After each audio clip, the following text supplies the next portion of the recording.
बहुत ही गंभीर घटना सामने आई। एक बच्ची है तारानगर की रहने वाली। इसको सोशल मीडिया के थ्रू एक व्यक्ति है, शख्स है मोहम्मद इस्लाम, इसने बच्ची को अपने जाल में पहले फंसा लिया।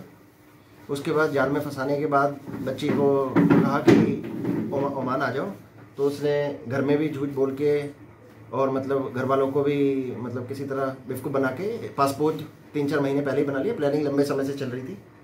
फिर ये शख्स जो है मोहम्मद इस्लाम, जो बाहर अरब देश में रहता है, ओमान में मस्कट में रहता है, इसने लड़की को जब इसका पासपोर्ट बन गया तो लड़की को बोला कि तुम्हें ओमान आना है और अपने घर से सोना चांदी भी लेके आना है, मैं तुम्हारी टिकट भी करा दूंगा और तुम्हारी गाड़ी भी करा दूंगा घर से एयरपोर्ट तक जाने के लिए, और वहाँ ओमान में फिर एयरपोर्ट पे मैं तुम्हें रिसीव कर लूँगा। तो लड़की बिल्कुल इसके झांसे में फंस गई। उसके बाद ये कल घर से सोना चांदी लेके उसके कहे अनुसार यहाँ से कोई कैब पकड़ी, ये गाड़ी जो उसने करी थी वहाँ उसे किराए पे उसने ही कराई थी, वहाँ एयरपोर्ट तक, दिल्ली एयरपोर्ट तक पहुँच गई। और वहाँ एयरपोर्ट में अंदर जाने के लिए इमिग्रेशन भी उसने करा लिया। फिर पुलिस के पास जानकारी आई कि बच्ची जो है ओमान जा रही है और इसको ऐसे फंसा लिया गया है सोशल मीडिया के थ्रू। और तारानगर से दिल्ली एयरपोर्ट पहुँचने में कम से कम 5 घंटे लग जाते और हमारे पास 2 घंटे ही थी, 7 बजे की फ़्लाइट थी। तो तुरंत ही SHO ने जानकारी मेरे को दी और यहाँ पे राकेश जी हैं, उन्होंने जानकारी दी। उसके बाद हमारी टीम जो है तुरंत ही, मैंने वहाँ के जो एडिशनल कमिश्नर हैं दिल्ली में एयरपोर्ट पे, मैडम है, उनसे बात करी। उन्होंने कहा तुरंत यहाँ से ईमेल भिजवा दीजिए। और SHO से, एयरपोर्ट के SHO से हमारे SHO के संपर्क हो गया, ACP जो है वहाँ पे एयरपोर्ट में, उनसे भी संपर्क हो गया। तो मामले की गंभीरता को देखते हुए सबसे संपर्क कर लिया गया। उसके बाद हमने यहाँ से ऑफिशियल ईमेल भी डाल दिया गया कि ऐसी ऐसी घटना हुई। तो जब बच्ची ने इमिग्रेशन कर लिया और वो फ्लाइट में बैठने वाली थी, उस लाइन में लग गई थी, उसी समय वहाँ पे जो दिल्ली पुलिस है उन्होंने बच्ची को वहीं से ही दस्तयाब कर लिया और बच्ची को वापस लेके हमारी टीम भी वहाँ पहुँच गई और बच्ची को दस्तयाब करके वापस लिया है यहाँ पे।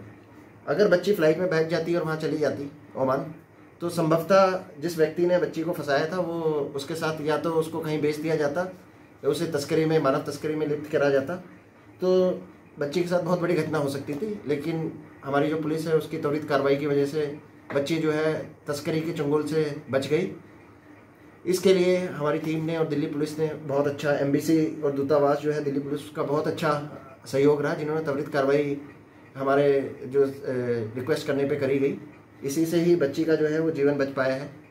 तो ये सभी परिवार वालों से, माताजी और पिताजी, सबसे घर वालों से अपील है कि अपनी बच्चियों को थोड़ा ध्यान रखें कि वो किससे बातें कर रही हैं, सोशल मीडिया पे किससे संपर्क में हैं।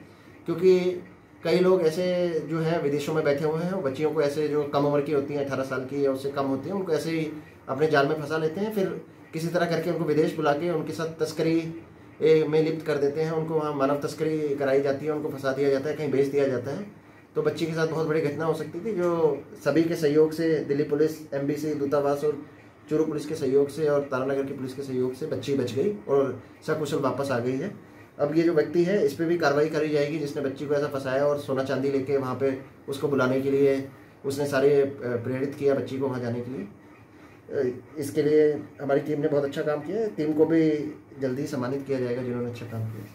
भविष्य में इस तरह के अपराध की पुनरावृत्ति? सर, हम साइबर जागरूकता अभियान हमने चला रखा है, लोगों को खूब जागरूक कर रहे हैं कि सोशल मीडिया जो भी है उसमें किस चीज़ आपसे संपर्क कर रहे हैं, किससे बात कर रहे हैं। आपके जो बच्चे हैं, छोटे बच्चे हैं, वो 17 साल के, 16 साल के, उससे कम हैं, 18 साल के हैं, जिनको अभी ज़्यादा समझ नहीं है, तो ये सोशल मीडिया पे जो लोग हैं वो इसी तरीके से बच्चों को और लड़कियों को ऐसे उलझा देते हैं, अपनी बातों में फंसा लेते हैं। तो माँ बाप भी, परिवार वाले भी इस चीज़ का स्पेशल ध्यान रखें कि अपनी बच्ची जो है परिवार में, तो वो ऐसा किसी जंगल में तो नहीं फंस रही है।